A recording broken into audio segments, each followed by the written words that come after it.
ये क्या है? रुको जरा, सब्र करो। भाई परेशान होने की जरूरत नहीं।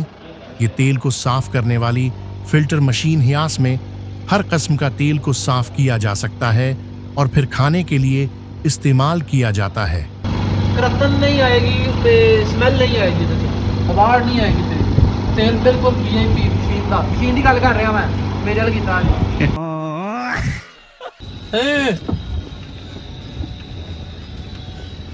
Tecnologia, tecnologia, tecnologia, tecnologia.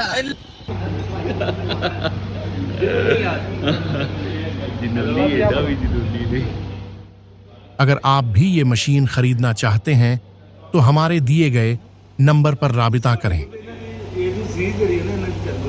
जी कहते जाके ना दस्यो इवें कुछ खरीद मंगा चीज ना तो बंदे का नाम ते परम का नाम करते हैं, तो ਅਸੀਂ ਵੀ ਜਾ ਕੇ